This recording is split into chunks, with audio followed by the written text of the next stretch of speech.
There was a decade when football stopped being a sport and became something closer to religion. A decade when stadiums shook not because of goals, but because of what might happen before the goal. A decade when 5 men made the rest of the planet feel like they were watching something that would never come again. This is the 2000s. And these are the 5 players who owned it. Before the list starts, understand what this decade meant. The 2000s gave you 2 World Cups, 4 Champions League winners, the rise of the Premier League as a global spectacle, and the very beginning of the greatest rivalry in football history. The bar was not just high. The bar was in a different atmosphere entirely. Number 5. Thierry Henry.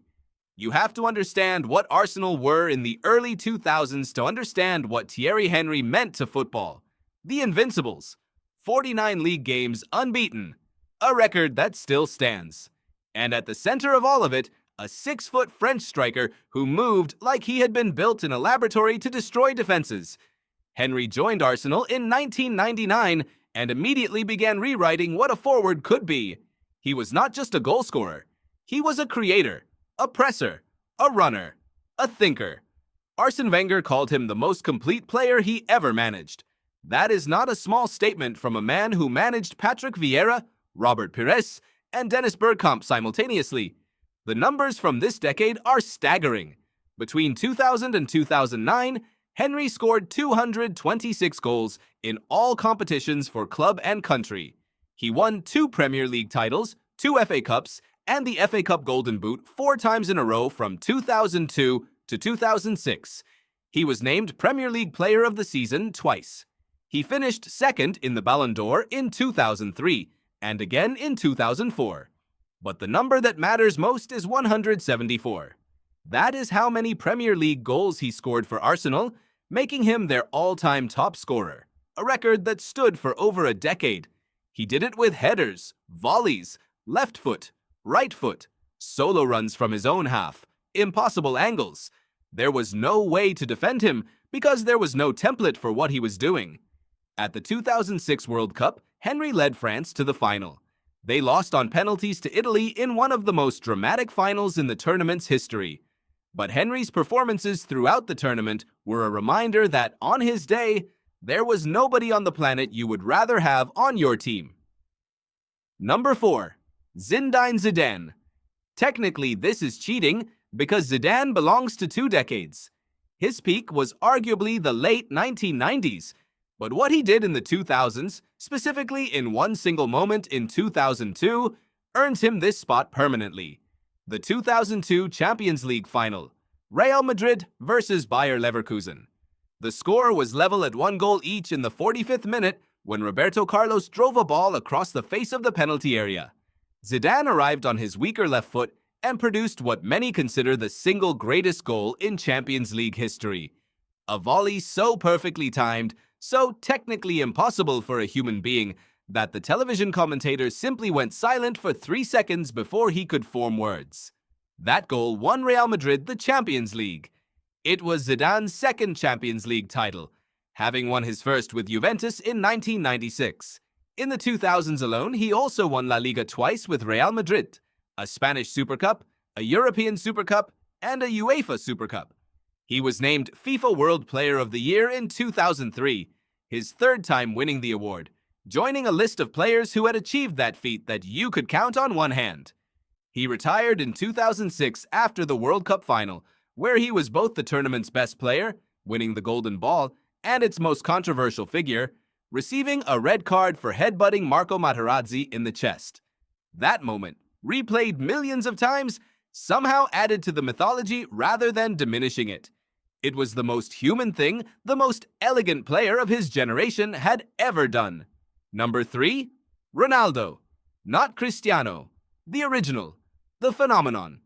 By the time the 2000s began, Ronaldo Nazário had already been named FIFA World Player of the Year twice and had survived a mysterious seizure on the eve of the 1998 World Cup final that to this day has never been fully explained. He arrived in the 2000s with something to prove, and he proved it in the most dramatic fashion possible. The 2002 World Cup in South Korea and Japan. Brazil versus Germany in the final. Ronaldo scored twice, both goals clinical, both unstoppable. Brazil won their fifth World Cup title, and Ronaldo finished as the tournament's top scorer with 8 goals. He was named the tournament's best player. He was also named FIFA World Player of the Year for 2002, becoming the first player ever to win the award 3 times. The personal story behind that tournament is what elevates the statistics. Ronaldo had suffered 2 serious knee injuries in 1999 and 2000 that many doctors believed had ended his career permanently. He was told he would never play again at the highest level. He spent nearly 2 years in rehabilitation. He came back. And then he went to a World Cup and won it almost single-handedly. Between 2002 and 2003, playing for Real Madrid after his move from Inter Milan, Ronaldo scored 47 goals in 77 appearances. In his first season in La Liga, he finished as the league's top scorer. He was playing for a brief period in 2003 at a level that even his most devoted admirers admitted was beyond human reckoning. Injuries and weight fluctuations eventually slowed him in the second half of the decade. But the legacy of what he achieved in the early 2000s on top of what he had already built in the 1990s makes him one of the 2 or 3 greatest footballers who ever lived. Full stop. Number 2. Ronaldinho. Between 2004 and 2006, Ronaldinho was not the best footballer in the world. He was something else entirely. He was the reason people who had never watched football started watching football. He was the reason YouTube existed as a sports platform. He was, for 2 years, the most purely joyful athlete on the planet. Ronaldinho joined Barcelona from Paris Saint-Germain in 2003.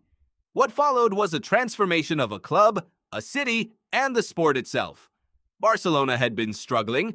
They had not won La Liga in 6 years. Within 2 seasons of Ronaldinho's arrival, they won it twice. In between, they won the Champions League. The 2006 Champions League final. Barcelona versus Arsenal. Ronaldinho was everywhere. He assisted the opening goal, controlled the tempo, turned the game. Barcelona won 2-1. It was their first European Cup in 14 years. The individual numbers from this period are almost absurd. In the 2004 to 2005 season, he scored 13 goals and provided 21 assists in La Liga alone. The following season, he scored 17 goals and 16 assists. He won the Ballon d'Or in 2005. He won it again in 2006. He was named FIFA World Player of the Year in 2004 and 2005. He became the first player since Diego Maradona to receive a standing ovation from the crowd at the Bernabeu, Real Madrid's own stadium, after scoring twice in a match against them. That has never happened before or since. But what the statistics cannot capture is the feeling of watching him play. The elastico, the no-look pass, the smile. Always the smile. Even when he was destroying your team, you found yourself wanting to see what he did next. That quality, the ability to make your opponent's fans love you, is the rarest thing in football. Ronaldinho had it in amounts that nobody else in this decade came close to matching. Number 1. Ronaldo. Cristiano Ronaldo. He did not dominate the 2000s the way some of the others on this list did. He ended it, and he ended it so emphatically that it changed the trajectory of the sport for the next 15 years. Cristiano Ronaldo joined Manchester United from Sporting Lisbon in 2003 at the age of 18. For 2 seasons, he was extraordinary but raw, fast, skillful, inconsistent, still learning. Then, in 2006, something clicked. And the footballer that emerged from that click was not just the best player in the world. He was a machine designed to be the best player in the world, operating at full capacity. Between 2006 and 2009, Ronaldo won 3 consecutive Premier League titles with Manchester United, 1 Champions League, 1 League Cup, 1 FIFA Club World Cup, and 1 UEFA Super Cup. He was named FIFA World Player of the Year in 2008.